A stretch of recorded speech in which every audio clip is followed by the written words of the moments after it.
আমরা যে লড়াই নেমেছি, আমার একটা মনে হয় কি কোনো রাজনীতিবিদের না বাসায় মৃত্যুটা হইতে পারে না, এটা কোনো ভালো মৃত্যু না।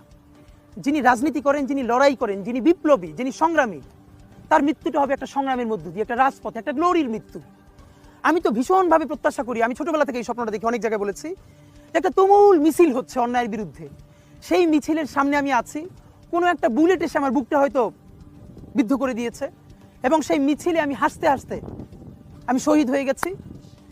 এবং সবাই যখন মৃত্যুটাকে ভীষণ ভয় পায়, আমি তখন হাসতে হাসতে আল্লাহর কাছে ভীষণ সন্তুষ্টি নিয়ে পৌঁছতে চাই যে আমি একটা ন্যূনতম ওই জীবনটা লিড করতে পারলাম, যে আমি একটা ইনসাফের হাসি নিয়ে আমি আমার আল্লাহর কাছে পৌঁছতে চাই।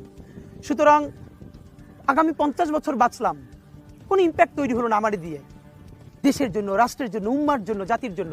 কিন্তু আমি ধরেন 5 বছর বাঁচলাম, সেটার মধ্য দিয়ে যদি আগামী 50 বছরের ইম্প্যাক্ট তৈরি হয়, তাহলে অনেকদিন বেঁচে থাকায় কি সাফল্যের বলেন?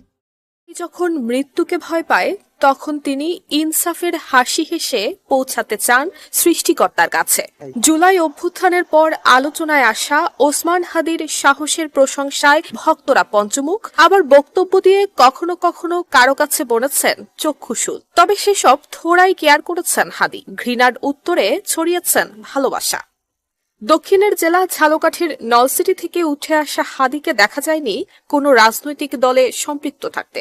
তিনি ঢাকা বিশ্ববিদ্যালয়ের রাষ্ট্রবিজ্ঞান বিভাগের 2010-11 শিক্ষাবর্ষের শিক্ষার্থী ছিলেন। জুলাই গণ অভ্যুত্থানের পর ওসমান হাদির হাত ধরে গড়ে ওঠে সাংস্কৃতিক এবং রাজনৈতিক প্ল্যাটফর্ম ইনকিলাব মঞ্চ।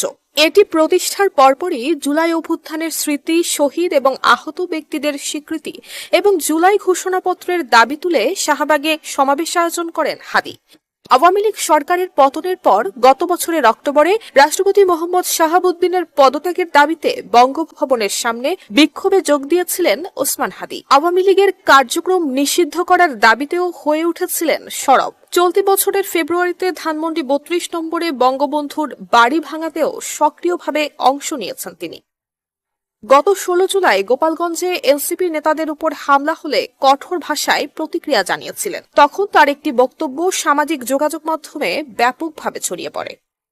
মতিঝিল, শাহবাগ, রমনা, পল্টন এবং শাহজাদপুর থানা নিয়ে গঠিত ঢাকা 8 আসনে স্বতন্ত্র প্রার্থী হওয়ার ঘোষণা দিয়ে বেশ কয়েক মাস ধরেই মাঠে তৎপর ওসমান হাদি। নির্বাচনের তফসিল ঘোষণার পরদিন 12 ডিসেম্বর জুমার নামাজের পর বিজয়নগরের বক্স কালভার্ট এলাকায় মোটরসাইকেলে আসা হামলাকারী হাদিকে গুলি করে পালিয়ে যায়। পরে তাকে ঢাকা মেডিকেল কলেজ হাসপাতাল এবং সেখান থেকে নেওয়া হয় এভার কেয়ার হাসপাতালে। বর্তমানে জীবনের সবচেয়ে সংকটময় মুহূর্ত পার করছেন ওসমান হাদি।